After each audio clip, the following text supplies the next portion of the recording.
Yes, dear. Welcome and Happy New Year to all those present and all those watching on YouTube to our first Workspace Wednesday of 2025. Quarter of a century through them. Quarter of a way through the century. I can speak. A quarter of a way through the century. I'll edit that bit out.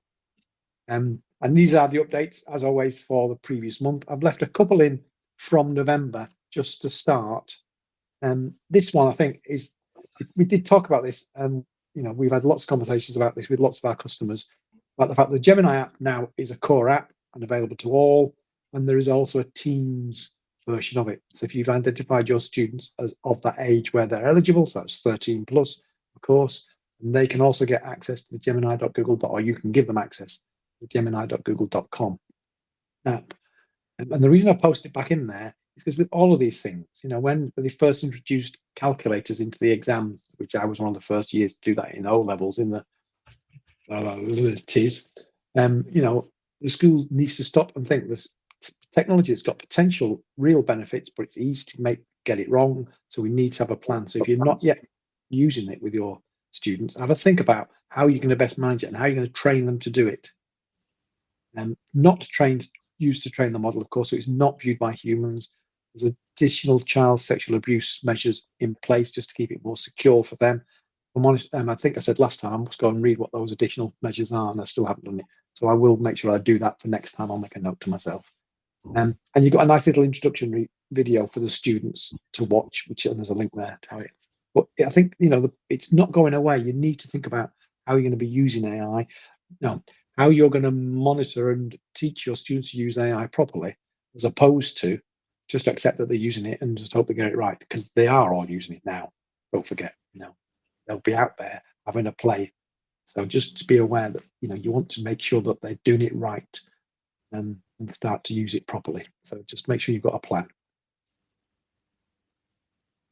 I announced this last month, and I was really excited about this one. I thought this was a great additional tool that you could actually organize all the different chats in your Google Chat and Chat Spaces by adding new headings. I've been back onto the web page to just check what was going on because we still hadn't got it. And it turns out they're not starting to release since the release starts on the 6th. And I think I probably said before, it's normally a 15-day release period. I think it's 15 working days. So I think you're realistically looking at the next 3 weeks. And they release it a few domains at a time, So you might have it now, but you might not. But it is on its way. It will certainly be on your domain by the end of January, I would think. I think this is a fantastic tool. And it might just be us because we work with lots and lots of different organizations, but we have got lots and lots of chat spaces. So to be able to organize them a bit better and not have to scroll endlessly to find the one that you want, and I think could be a real asset. And I've certainly got, I suspect Chris and James is the same because they're in the same chats. There are so many sometimes it's easy to miss one because they're in a great big long list of other chats and you deal with a few and then miss one and you just don't want to do that. So it's a really, really useful additional tool, and I'm really looking forward to that arriving soon. Because it just means you can be a bit more organized in the way you do it. I didn't post this one again. I remember, just remind you, there's also now the option to unsubscribe to threads within it. So you can be more selective about the bits you get notifications on. And if you've noticed that, you can do that a little bit easier now than you used to be able to do. And that's a new tool. I think that is in place now. This is the last one. When the Gemini mobile app first came out, it was for private Gmail accounts only. So you're at Gmail or at googlemail.com accounts. You can now use it on your Workspace users. So you should be able to use it on your education account. The mobile app is a brilliant resource. I use it loads. And I've almost certainly told you before, I'm trying to learn Italian. And for one reason or another, I missed a number of my lessons. I'll come to you in a minute, Andy. Missed a number of my lessons from this last term. So I got the notes from the lesson, took a picture of it, stuck it into the Gemini app and said, if this was the lesson, these are the notes from the lesson, what's the topic of the lesson? And it said, you're doing the subjunctive or you're doing the whatever it is, passato, perfetto, or whatever it happens to be. And I could then put that information into an AI language app that I use called Sylvie and say, I'm want to learn more about this. Show me what this is about. So she basically taught me the app by the mobile app, reading a picture of the notes from the lesson and working out what the lesson was about. So it's a really, really useful thing to use. Andy, you wanted to say something? Yeah, just on that, it's available as a mobile app. Is that for just managed school devices, or can you use that? If we use the mobile device management to push those accounts and apps out to people on Android and Apple devices that are their own. Do you know whether it works on there? And James might have an idea. I don't know. It's still, while it's only last month, we've not really had a full chance to play that, I suspect. But do you know, James, whether it's one that you can push out? If it's available, then it should be able to be pushed out. Yeah, because we use that quite a lot, the mobile device management facility within Workspace, really, for managing, accounts. So it installs the can't remember what it's called, like a privacy policy thing. Yeah, there's a policy app, isn't there? Yeah, for work. It's on your work policy. Work profile, Andy. Yeah, so anybody who, thanks, James, work profile. So anybody who logs onto their own device with their school account, it installs that work profile and it segments the apps. It's really neat on an Android, not quite so neat on an Apple, but once you set up the certificate, it's really useful. And you can also wipe the work profile, can't you? Because it's not your data. If the phone gets lost, it doesn't affect the personal data. It can do. You just need to be careful about what you want. Oh, okay. Yeah. All right. So as long as it's properly set up, then you've got control over the bit of data you've got access. You should be able to access. And it's really good for allowing staff to access devices. What we use it for particularly is where we have people who want to take pictures, on their phone, and they end up in their own personal photos. So we push out the open camera app as part of that mobile device management, and then that, if they enable that upload to Google Photos, it completely just routes anything they take on their work profile up into their Google Photos. So it overcomes quite a lot of issues and nervousness that people have about using their own phones in school. Yeah, no, it's a really good idea. Yeah, absolutely. Yeah, it's really good. Yeah, and I mean, mobiles are not a new thing now, are they? And I'm even when they first came out, there were people saying that the mobile in your hand has got more computing power than they used to get the first man on the moon. And there's still, I think, and I know there are all sorts of issues about the risk of them being a distraction because there's lots of other apps on it, but I think the potential for them to be a really useful additional resource in the classroom. And all your students, chances are, have got a huge amount of processing power in their pocket. And if the school's not thinking about how they manage that properly and sensibly, and then, it just seems like a missed opportunity to me. I think it's just, and of course there are challenges, but it's, there are challenges with all sorts of things, and we just need to have a plan and be sensible about it. So it's definitely one to think about using and how we might best use it. But now you can use the mobile app on your Workspace account as well, which is great. We're moving on. And this, I think, is also quite a really interesting thing. When they started to add, if you've got the education push, you've got labels and you've got all your data loss protection rules, and you can attach labels to documents. The admin panel can automatically attach documents to labels to documents and things, and you can use the labels in your DLP rules to manage the security of documents and things. And you can set rules about what people can and can't do with documents when they create it. So there's a general rule. You might say students can't share outside the organization. You might set a rule that says people that are sharing, only the finance team can share financial information, but I want a prompt to pop up saying, do you know you're about to share financial information? And all those kinds of things. What you can now see is what the policy is on the particular document that you've created. And if you look on the little GIF there, you can see there's a little shield to the left of the title. And when you click on that, the little side panel opens and it tells you what you can and can't do with that particular document. So I think it's really useful because I think very often you can set protections up and the person at the end user doesn't actually know what's going on and why they can't do the things that they're trying to do. And the reason they can't do it is because there are protections in place to protect the institution's data, which is quite right. But for them to be able to click on a shield and say, oh, that's why, I get it now.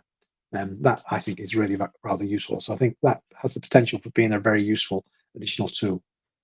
I meant to try and set up a document with something in there that would raise that, but I haven't got around to doing it yet. It's too early in the month because it only just read it last week. So, but that seems to be a really useful thing that you tells your end user why you are protecting the data in that document and preventing them from doing the things that they do. So that's a good thing, I think. So that I really like. PDF e-signatures rather has been around for a good few months now, possibly even longer, on the Education Plus account. So you can request someone to sign it. You've got a number of fields. You can have multiple, I think it's up to 20 signatories, and they can have, I think it's up to 200 fields in total, if I remember right. That's going from memory, it might be less than that. But it was that kind of figure. And you've got a number of preset fields, and you can see them on the side. Of course, there's a signature. You can request signature initials and a name. You can give them a text field where they might want to write something, and you can actually add a date field. So there's a number of different fields you can do. You can now do that with PDFs you've got in your Google Drive as well, which I think is quite nice. Your standard kind of contract for a new employee might already be a PDF because that's the way you choose to send it out. And so the fact that you've got that where they can actually sign it digitally now, rather than waste paper and sign it and then post it or bring it with them to an interview, whatever, that is really, really useful. Chris, you want to say something? Yeah, I was just going to say that's been a massive help for me, dealing with a lot of third-party software and whatnot. Pretty much all their documents come through that need a signature on. We had a paid service for this before, or like Paul says, it was a case of printing it out, signing it, scanning it, getting it back in. So much time wasting. I use this a lot for things like that, and it's just a great little feature to have, and another service that is in the same place as everything else, which makes it a lot easier as well, So yeah, big fan of this particular one. I don't know whether anybody else on the call uses it or not. We could probably just have a chat at the end, Paul, and just see. But I found it really useful. Yeah, it's been a great addition for me. Oh, Andy's got his hand up. Yeah, go for it, Andy. No, just wondered. I've not used that. I've seen it and thought that it would be useful. In practice, how do you do that? Do you push out a PDF to somebody, and can they sign it? With a device on their phone with a finger, or can they insert a text box with their name in as well? How practically does it work? So you've got it might be a bit small for you to see, but you've got the fields that you can add in there on the right. So yeah, you can have a signature. What happens is it's basically they type their signature and it gives you it turns it into a font that looks like a handwritten signature. It's not a field where they will actually physically write their signature. It certainly wasn't when I tested it. And then the others just initials, name, text field for any other additional information that you might want. And then date sign. So if this was a new supplier, for example, you have multiple text fields with bank account details and those kinds of things in it. You can choose what goes in those. So it could be that kind of document as well if you wanted to do it that way instead of using a Google form. And yeah, but it's not like a digital wet signature, if you like. It's not them actually physically signing it with a stylus or with a finger on the screen or whatever. Right. It's actually a tapped one that turns it into a font that looks like a signature. But legal in law.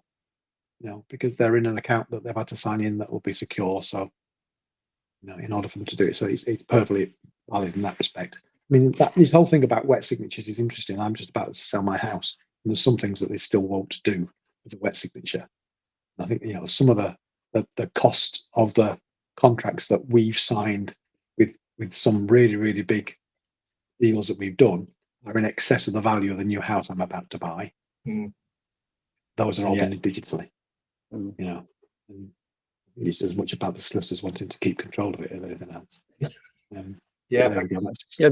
was going to say the other thing I like about that as well, it's all tracked, so you get notifications coming to you in your emails when people have opened it and signed it and whatnot, so you can kind of send it out and kind of forget about it a little bit, which is nice as well. So I've had no kickbacks as well from any of the software that I've use these signatures for in order to renew things on our client's behalf. So works absolutely perfectly for me. It's great. Yeah. Can you send a dummy test one out for us, Chris? I can send one to you, Andy. And some random one I can sign away my life. Oh, I'm going to put some interesting details in there. Make sure you read it before you sign it, because once I've got your signature, mate, that's it. Yeah, that's it. Yeah, it's legally binding. Legally binding. A Donald Duck signature. Thanks, Andy, for being the first one to sign up to Education Plus for the next 300 years. That's great. I'll sort something out. Yeah.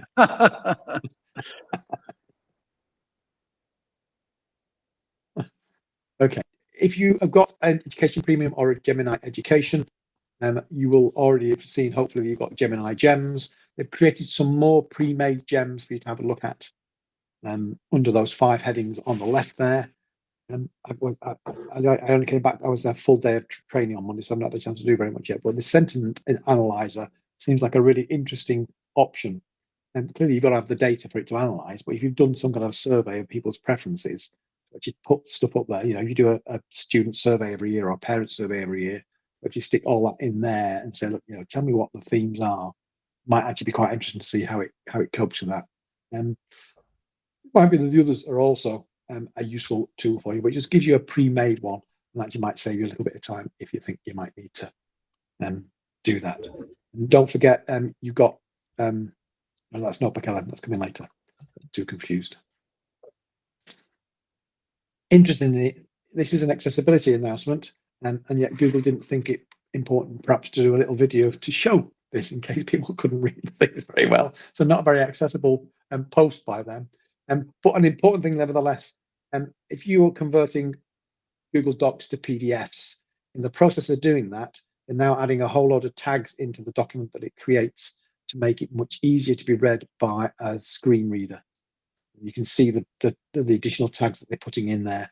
So if you've done your job correctly and you've added alt text to all the images, those will be there. It'll indicate if there are lists, hyperlinks, and so on and so forth. So it's just making the screen reader experience that much better for Google Docs that are converted to PDFs.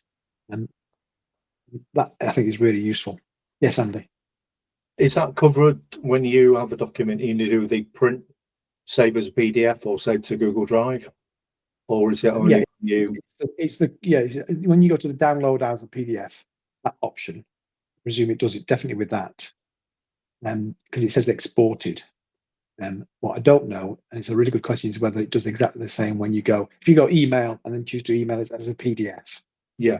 Sure, it must be. All right. It must be, because it's the same process, isn't it? It's just downloading and sticking it as an attachment. Yeah. One of the things that people use quite a lot is if they have a doc, you do, click on the print icon and then you put save to Google Drive or print as a PDF, rather than doing the download the document as a PDF. Right. I see. I don't know whether people use that. I use it quite a lot. And our admissions team do, where they've got documents that they've created and they want to upload them to a website or something. They quite often do the save to Google Drive as a PDF, or which does it. Save to Google Drive saves it to PDF. So I guess that's in the background the same thing as downloading. Yeah, I would say they're all those different processes are all the same thing. I would say whether you're downloading as and emailing as a PDF or save as a PDF, whichever route you choose, I would say that it's the process of actually making the PDF more easily readable by screen readers. That's the task they're doing. Yes. I imagine they would do it for all three. Yeah, which is great. Yeah, the better these are, because don't forget the other thing. It's like all good accessibility tools. That screen reader will also read that document for you, whether you need it reading because you can't see the text or not. And that sometimes is the way that you want it, isn't it? The voices are okay now. They used to be terrible, didn't they, when it first came out? But now it's a much better voice. So listening to a document is sometimes a better option while you're having your breakfast or whatever. Yeah, we encourage our staff, particularly where they download from third-party websites, stuff that might be a Word document or a PowerPoint or Microsoft format, which can, confuse a lot of people when they receive that and they try and open it and they don't know what to open it with. It views okay in Drive, but as a rule of thumb, we say to people, if you've got those resources, before you start distributing them or sharing them with students or colleagues, make sure that, quite simply, you just view it in Google Drive and then print, save to Google Drive or print as a PDF, and then it's much more portable. Yeah. rather than pushing, you know, things out in Drive or on Classroom, posting it as material or things, you know, make it as a PDF first, and then it's a lot more transportable. Yeah. Particularly if people are using them on a phone to access stuff. Phones can really get the knickers in a twist with trying to open up documents that there isn't a native application for that on the mobile. Yeah. Okay. James, you want to say something? Yeah, I was going to say, when it comes to like your downloads and things like that, be aware that within the Google Admin Console for Chrome, you can force downloads to actually save to Google Drive automatically. So they're not downloading onto local storage, where the person would then have to upload it to their Google Drive. You can actually force that. Yeah, we've got that set up. That's one of the links from yesteryear. That's like, you know, in the top 10 of when you're creating the domain with Google Workspace, set that setting up. You know, it's a bit like doing the sandbox on your mail. It's like in the top 10 tip list to do. Really good one, James. Thanks. Good. Thanks for that very much, James. Okie dokie. So a tiny little thing here, nice to know, you should get much better notifications about people who are out of office if you're going into the chat messages. I think this has been there a little while. I think you just get a bit more information now. I think you used to just get an out of office thing, but you now get a clear indication when they're going to be back as well. You get all the notifications as well. If you're talking to someone in the chat, it will often tell you that they're going to join a meeting in 10 minutes. So it tells you how much time you've got to talk to them or ask them a question before they go. So it gives you little indications about that. This is just another one. It now tells you when they're returning, so you know whether to bother to email them or not email, to chat with them or not, and respect their out of hours times and things. I had a go at this yesterday. This is really good. I like this a lot. Again, Gemini Education Premium, Gemini Education. When you ask it to make a document now, you get much better documents created. That you used to get like headings that were bold and things, and you'd get indentations and bulleted lists and things. But you now will often, if you use the at mention bit, you know, the at symbol where you can actually reference another document. Yeah, you can do that. You can see it in the GIF that it's doing that. It's referencing a document in your Google Drive. If there's images in there, it'll pull those images across and things. So it actually gives you a much better looking and final product than they used to when they first started working with Google, and when Gemini first started working in Google Docs. And I tried this. I got a dummy behavior policy. It's barely 200, 300 words. It's a very small thing. I use it as a demonstration tool to show people that it's reading the document in my Drive. It's the document that I use for that demonstration. So it's very small, but I asked it specifically to create a document that's suitable from the behavior policy, which is my dummy document, and make it a document suitable for students about how they should behave in school. It's a really nice document, made choices about change of fonts and laid it out really nicely with proper headings and things. And so it was a really nice, and it also names the document for you, which is quite nice. So it just does a little bit more of the work for you, which is really nice. So it's definitely worth having a look at. It'd be interesting to see what people think about doing this if they try to create a new document from a much more substantial document than the one I chose. It was barely, like I say, half a page long, one I used as an example. If you've got a really big document, it might be interesting to see how it copes with those and what it gives you. So do by all means go back and have a little play with it. But yeah, I like that. Gemini Education Premium, Gemini Education only, of course. Can I just ping in here, Paul? Yeah, I agree. I saw the example that you gave, and the layout is far superior to the ones we've seen previously. Is that something you might be able just to, if we've got time, do a 5-second demo of at the end? Oh maybe? yeah, absolutely. Yeah, just so people can see how that's developing. That'd be good, I think. Yeah. Thank you. Absolutely.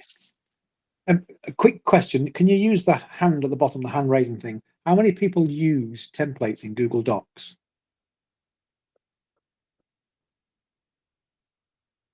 Yeah, thumbs up from Andy. So Andy does a bit, but no. Yeah, we use those for some things. Not many, but there are a few on there that we use that people have asked for time.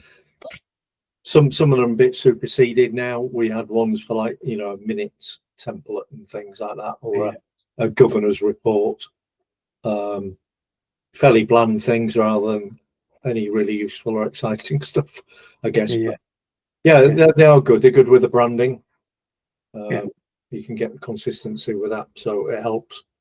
Yeah, it's got to. It's the hard things templates, aren't they? Because often when you reflect back on the use of it, if you choose the wrong one, you could spend more time adjusting it to suit your needs than actually it would have been if you started from scratch sometimes. So then they do need to, be close to the purpose that you want and be in the layout that you want. But they have going to redesign of it. I think I asked last month, they've done a redesign of all the themes for Google Slides as well. So they're redesigning all the background bits that go with all their apps. I presume that's what they're doing, and this is part of that. But there are now 18 education specific templates in there, and there's a whole lot of other ones, about sales and other kind of things. So just general reports and things. But there's 18 specific ones within the EDU subgenre, that include things like lesson plans and class notes and all that kind of stuff. So they're definitely worth looking at. You can also, don't forget, add your own templates up there. But certainly the last time I asked, with template gallery, it's either on for everyone or off for everyone. So just to be aware that if you've got it turned on, it means the students can find those templates as well. Yeah, some of them that we've used in the past have been superseded by Google Forms now. Things like people put in overtime requests in or timesheets. Some of those now we've replaced that with a Google Form process. What's your name, what day did you work, how many hours, and then route it through that way. But prior to that, we did have a few of those sort of standard forms of, in the office admin and the backroom services of school. I guess a lot for school is they tend to not have many as a big business would, because it's maybe a slightly more creative rather than a more corporate environment. Or if you were a SMB, you might have quite a lot of standard documents you wanted your people to work for, quotes and all those types of things. Yeah, that's true. Yeah. So anyway, by all means, go and have a look. Many more for you to look at now, should you want to. It's like a standard template. Once you select it, you just basically replace the text that's in there with the text that you want for yourself, but it gives you all the layout and the images and all that kind of stuff, which is kind of cool. So you've got some of those should you want it. Again, another Gemini one here, that you'd probably, if you've got Gemini, you've probably already seen there's that summarize button that appears when you're in Google Drive, which is really nice. It just prompts you to be able to summarize things. You can get the same by right-clicking on it. You've now got the option to summarize folders if you want to. I mean, I think it's been here a little while. It was mid-December this was announced, so you might have been playing with this already. But you can also summarize it by saying summarize at folder name. Even if you're not in the folder, you can actually, as long as you give the specific folder name, they should be able to do that as well. So that's quite a nice little thing that if you've got you're new to a folder with lots of information in there, you need to catch up with what the project's about, to be able to go on through. So can you just summarize this folder? And it'll look at the whole contents of the folder and give you a summary of what that folder is about, which I really quite like. It's just all these tiny little iterations, just making that Gemini tool better and better every single time, isn't it? Which I really like. It's just constantly giving us more and more. Few improvements into Google Chat, which are interesting. So you can now use the smart chips and add people's names in there. And as you can see in the GIF, if you mention them, when you mention them, you've got two options when you send it. You can actually mention the people. So if someone says, who do I ask about? And that person's not in that chat space, you can say, oh, it's this person. And their email appears as a nice little smart chip. Now you can see the larger images of them in the left-hand corner there. And at the point that you've added them in, you've then got two options. You just send the message to the person so they know that person. And they're clickable links, so you click on them and they'd be able to send a direct message to them. Or you can actually add those people into that group chat. So it's quite nice that you've got that double option. You don't necessarily, you can reference someone else who's not in the chat and not add them, or you can reference them and think, well, actually, they probably need to be in here anyway, and you can choose to add them in there. I'm assuming it works on the assumption that you're already a manager of the space, that you couldn't add members unless you've already got permission. So if you're a standard member of that group and not a manager, excuse me, you almost certainly won't be able to do that. But quite nice little additional way to manage building people into a project that you're working, or adding people into chat when there's a specific need for them, or just to share details of someone. without even adding them in. So you've got those two options, which is quite nice. So Notebook LM, I went on the Notebook LM this morning, and for some reason it wasn't behaving properly, and I did not get the interactive option on the podcast tool, on the audio overview tool. And I went back about 20 minutes before this session, and it's there now, so I've not had a chance to have play with it. Has anyone had a chance to have play with the interactive mode? Gaz, you have. Tell me about it. What do you think about it? Oh, I love it. It's funny. I was putting it through its paces a bit. So I'd created a notebook. I've got two sources in there which I knew inside out. And it started to, with interactive mode, it's slightly different. It generates the podcast, but you can't play it back or anything. It's that one interaction. So they started to talk about the two sources I'd put in. And you just hit the button and say join in, and one of the hosts goes, oh, hey, we have someone who wants to chip in. And then you just speak and ask your question, and they just go off on a tangent. They find it, and it's as if you're having dialogue with those two hosts. And I even tried to throw it offline. We were looking at air power and like UK air power doctrine, and out of nowhere I just clicked join in, and I said, oh, how many legs does a spider have, just to see what it'd do. And one of the hosts went, that's a really left field question, but a spider has 8 legs. Now let's get back to the important thing. And then it just continued. So it does interact outside of what it can read and see. But I think whether it's a bit gimmicky at the moment, I don't know. The fact that you can't dive back, so you won't be able to re-listen to that conversation. So those interactions are only a one-off at the moment, but they work well. Okay. Yeah, and it was pretty seamless. Yeah. But it doesn't make a second recording of you with the interactions to then listen back to, because that'd be really powerful. Right. I understand. Yeah. Oh, okay, that's interesting. Yeah. But as a tool to interrogate them, if it's not giving you what you want, to interrogate it, to re-guide it, as if you are a participant in the video program, that's really powerful. To be able to put the waffle out as well and get direct to the point. You can, if it's starting to talk about something and you want to, rather than trying to navigate through the slide bar, if you've just done that generic podcast and trying to find where that piece of information is, you just ask it, can we discuss this element, or what are your thoughts on this? And the more questions I asked it, the better responses I got. Yeah, excellent. Yeah, no, it's I think I'm looking forward to it. I'm going to have a play this afternoon. Yeah. So other things about Notebook LM Plus. Notebook LM Plus is built into your Gemini Education or your Gemini Education Premium. So if you are already subscribing, then you should get the Plus version of Notebook LM. You can add in many, many more resources. And remember, I think it's 300 now as opposed to 50 as before. Get more audio reviews a day. So the capacity of it now is much, much greater, particularly in terms of the large number of documents. And I'm sure I've said this before. I would really love someone to stick an exam spec in there, all the resources of a course that they're teaching. And now you've got LM Plus, you should be able to do that. I can't imagine I've more than 300 resources for a single course. Let's get to do a gaps analysis for you. So there's the exam spec. Here are all my resources. Do you think there is any gaps, anything I'm not covering? So I've done that already, but not for an exam. I did that for a specific unit of a BTEC. So I put a level 3 engineering unit 1 specification from Pearson in. I put my scheme of learning in, and I purposefully kept it pretty rubbish because I wanted to see what it did. And I did that curriculum gap analysis. And not only does it highlight what I'd missed, it gives you the circle with the buttons on. You click those and it highlights not only what you've missed, but where in the spec you've missed it. And then you can ask it to highlight and be able to factor in across that 12-week time period or whatever that might be that you want to do. So yeah, it works really well. Excellent. There we go. So that is a as experienced teachers, the temptation is to think you've got it sorted, isn't it? And actually, do you think, just to check, are there things in here that I could just to make that course that little bit better? Because there's, you've forgotten this one little bit. Yeah, I've even registered that. The kids are still getting great marks because you've covered 95% of it. But just to refine it that little bit, to find those tiny little gaps, I think that's a really powerful use of this. And it could, I know Gaz has chosen a model to where he knew there were gaps.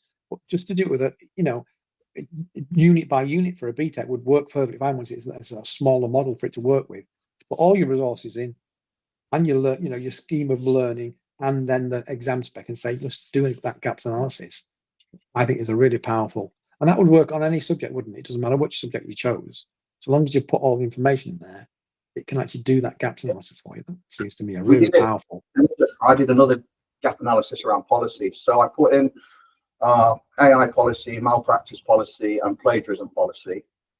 And then I also put in all of the regulations from each of the awarding bodies that we have around quality and examinations and marking, etc. I put stuff in from Ofqual and from JCQ.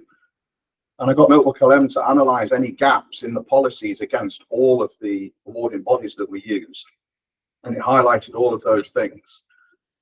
And then running parallel with Gemini, got those policies rewritten, then used Notebook LM again to see if there was any crossover between the 3 policies, removed that.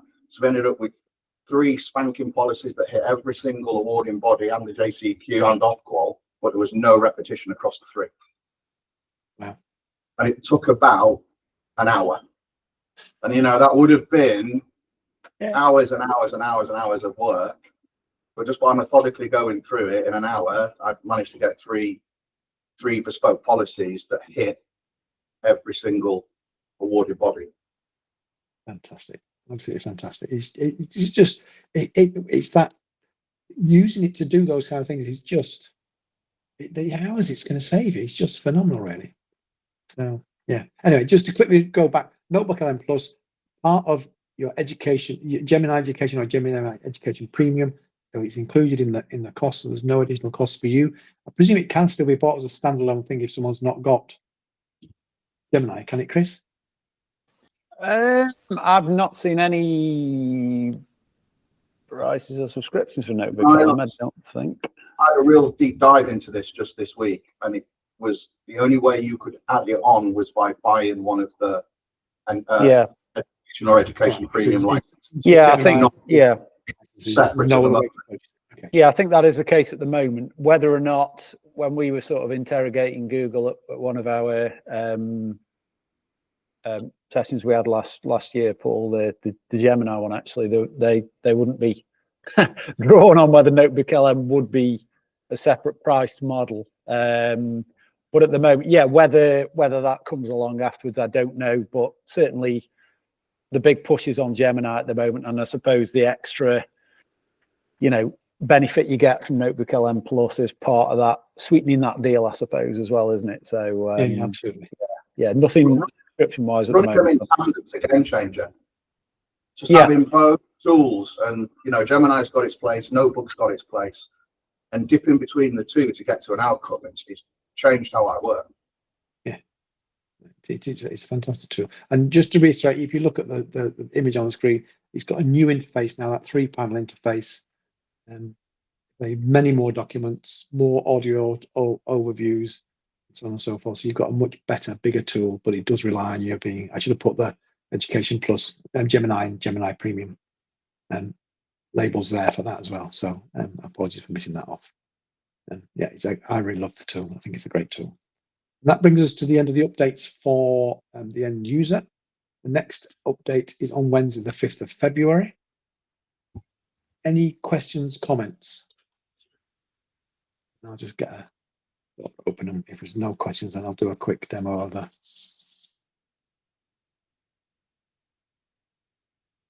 Any questions from anyone?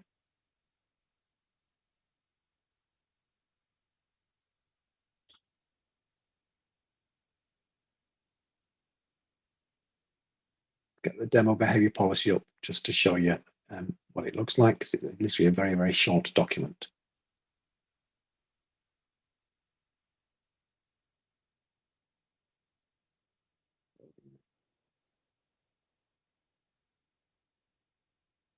O'clock, isn't it? America's awake, so everything's gone slow. I was just going to ask if your new house will have better internet connection, Paul, but it will. I mean, I've got a terrible internet connection here. Okay, but literally, you can see how short that is. You don't necessarily need to read it. It's just a piece of nonsense. just to prove that documents are being read. So here I am in a brand new document. I'll change my tab. There we go. Choose create a document. Create a student-friendly version of. Use the @ symbol and start to type the name of the document. It takes a long while to find this one. I don't know why. I don't know whether the underscores has confused it. It's a really short prompt. Yeah, I could have written more. I could have been more specific. I've given an age range. I could have asked it to do specific things with the document. It basically looks at that document. I love the fact that you can reference documents without even opening them. That's really powerful. There we go. So nice little banner across the top because it's child friendly. Nice font. Yeah, not perfect. You know, the friendly version. I'm not sure I would do that. But it's, you know, I did say child friendly, so it's been, you know, very little, isn't it? Yeah. But you know, the style of language. Oh, something's happened. What should we do? That kind of thing. So it's just quite, and it was a very, very short document. Don't forget. I'll show you again, just so you can see how little it had to work with. Yeah, so it's had very little to work with. So it's not a surprise that I've only got a very short one. But you'll have much more substantial policy documents than the ones I've created. But the fact that it's done all this, I really like it. It's just like, of course, there'll be tidying up to do. You've got to read it, you've got to check it as always. But actually, this is really good. I'm really happy with this. It's just a much better version of the ones. The ones before were fine, weren't they? They were quite nice, but the formatting was pretty basic. Whereas now it's a much better, nicer, and final product. So it's just a significant refinement, I think. There we go. So it's a quick question, Paul. You know, on that where you showed the different themes that you could select earlier on, you know, and you asked whether anybody was using those sort of themes. Well, the templates. The templates, yeah, thank you. Do you get a choice of look at Andy laughing there. Come on, Andy, you can have my job. You know you can. Do you get a choice of templates in that, or do you have to steer it towards a, you know, child-friendly or business professional approach and things like that? I just wondered whether there were set templates that it might have access to. I think it's using when Gemini creates images. Oh, that's the wrong one. The one I want to share. When Google creates images, I originally thought it was just they were all generated on the fly. Apparently, it's not. It can also use stock images, so it might be the images already exist. So whether this image already existed, I don't know. So we could actually probably have a look and choose from stock images. So you can see that the cover images is a function that came late last year. I can't remember precisely when, where you can put these banners across the top. Let's have a little look what options there are, whether it might at least tell us whether that one is in here or not. It doesn't look like it's likely to be, does it? Look like it might have been one that is generated. But I've not played with it often enough to know whether it's actually ever going to choose any of these stock images, but theoretically it could. That's what Gemini does. Yeah, so that's them all. So that image is not in the stock images. So it's generated that one specific for this purpose in this example.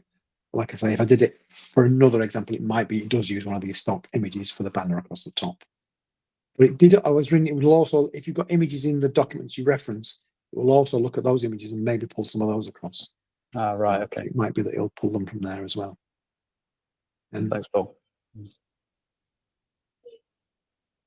the other thing that we talked about was template gallery, wasn't it? I just thought it might just be worth. I've just gone open document from template gallery. So this is the general one where they've updated them all and now got lots and lots. So there's a general work one, meeting notes, newsletters, brochures, consulting agreement, sales stuff, personal, where if you ever need to write a resume for your pet. I'm doing that all the time. Standard letters, CV layouts, and then there's your education section. I think the education section is probably about the biggest one. There's a good number of templates. It just saves you some of the work of building the format and the layout and the formatting. Does it all for you and does all the nice colors and things, give you some nice images and things. So definitely worth considering. And across the top end, I'm in the general section.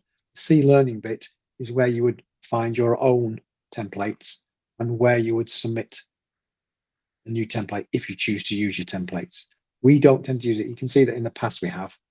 These are some very old ones, but we don't tend to use them anymore. We used to. Well, more precisely, I used to, I think.